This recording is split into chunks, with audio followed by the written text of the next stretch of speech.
My question is from this morning. I was listening to the meditation this morning, and you pointed out the idea that everything in our experience has already been accepted and forgiven, right? And I think of that when I think, including suffering, you said. And but of course, so suffering is here. It is in my experience. It's already been forgiven, and yet what I need to do is somehow be that forgiveness because it's still affecting me in ways that you know what I'm saying? I'm still resisting that suffering, even though it's been allowed into I've allowed it into my experience. What part of me is it that is resisting at any point, whether it be that or anything else? Is it when the resistance arises, and then you resist the resistance? The issue is that before you give yourself the freedom to suffer, that's why the suffering came. You already did that. You already give. I'm sorry. And when we say at that point, when we're saying I've given myself the permission, that's like awareness, right? My true self. Your true self. Give yourself the freedom to suffer. That's why you're suffering. You can't. Otherwise, you cannot suffer. So you've already given yourself the freedom to suffer. That's why you're suffering. So the only thing necessary is to continue giving yourself the freedom to suffer. Yeah, but what's resisting? Is that mind? No, just don't worry about it. Just don't worry about it. The resistance is, think of it like a natural reaction to a time you didn't know any better. Natural response. It's a natural reaction to a time where you just didn't know what you were. Give me an example. Give me a scenario. Well, that was one. It doesn't necessarily be resisting suffering. Let's say I'm just really upset that my boss told me I had to work tomorrow when I was supposed to have the day off. Yeah, perfect. So, boss calls you. Hello, is this John? Yep. Yeah. John, you. How you doing? Hello, John. You haven't got your phone. How are you supposed to hear me? Well, I know what you're saying there. You're supposed to grab your phone, John. This is a role play. Right. Good at the iPad. Hello, John. Let's just say boss calls you. Oh, what's that? I've got to come into work tomorrow. Tomorrow's my day off. I have to. Okay, why? And there's nobody else that can cover the shift. Tomorrow's my birthday. Yeah, I have a family dinner at 12. I still have to come in. Okay, thank you. Right now you're feeling there's an expectation that you have to go to dinner tomorrow. It's your birthday. You've got dinner going. Your boss has said, look, you have to come in. You're going to have to change your dinner to 5 p.m. The shift finishes at 4. You're like, okay, I feel disrespected. I feel undervalued. And these emotions will come up. And right now, what's happening is there's a mixture of two things. There's a genuine, you could say, a genuine unfairness to being called into work on your birthday when you've booked it off work because somebody else is sick.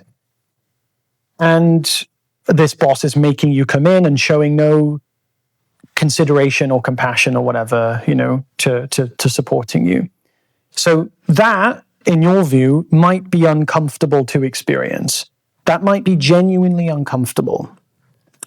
Now, the add-on to that is I feel devalued. I feel disrespected. I feel, therefore, unworthy, right? I'm just making stuff up here, right? I'm just saying generally what might happen, right?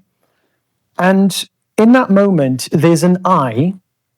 So the emotional charge comes up, the discomfort comes up. I had an expectation, I was excited for my birthday. We should be excited for things. We should want to do things, right? So, and then he says, you have to now come into work tomorrow. There's a difference in expectation, right? This isn't Buddhism. We're not trying to not have expectations for the sake of being happy, right? We don't have conditions on our happiness. So we will expect things. Energy goes in that direction. Now energy's going in this direction. There's a whoo, right? Two waves coming together. It's like this. Creates an excitation. That excitation may be experienced uncomfortably.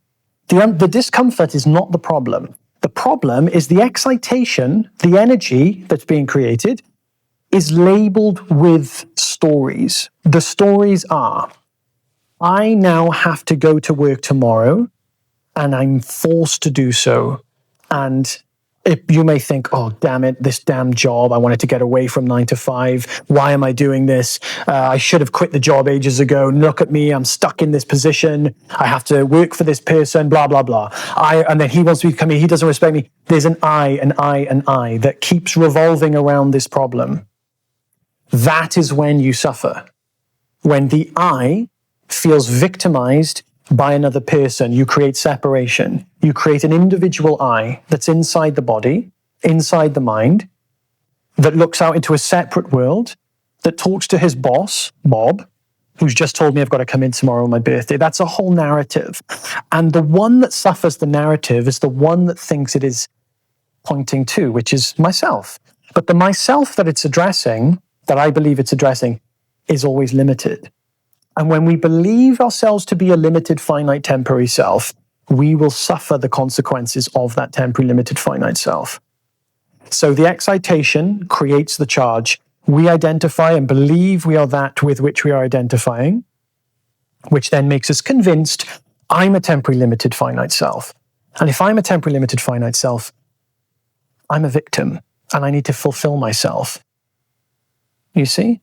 And the suffering is that mechanism at play. That mechanism at play. So the suffering arises, so the charge arises. So when I say give yourself the freedom to suffer, what I'm really saying is you've given the emotion, you've given the thing the freedom to be there. Just continue letting that to be there. The suffering then, you kind of just, the suffering just disappears because you're no longer attaching to the story. You're just allowing yourself and everything that's there to be there as it is without trying to change it. And the minute you do that, you can't suffer anymore because you're no longer acting from the belief in separation, because the separate self, the last thing it's going to want to do is give freedom to anything. So when I said you mistook yourself for a moment, that's what I meant. The moment that you were on the phone, you believed yourself to be temporary, limited, finite, individual, you lost track of what you were. You were convinced I'm limited. When you're convinced you're limited, you will suffer the limitations of being limited. When we say, I'm believing that temporary, limited, and finite, who's that? That's something in the mind, isn't it? Or is that just part of Maya or whatever? Or I mean, what?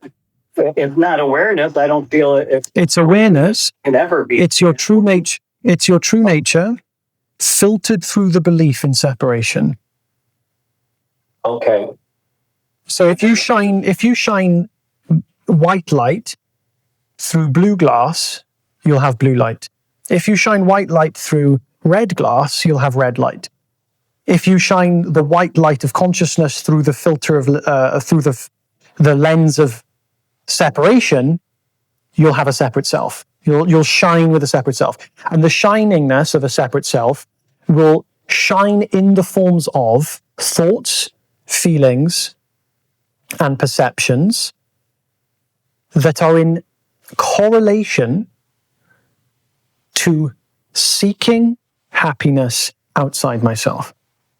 The minute you take the lens off, then the light of awareness, you could say, shines through the mind in the form of expressing that freedom.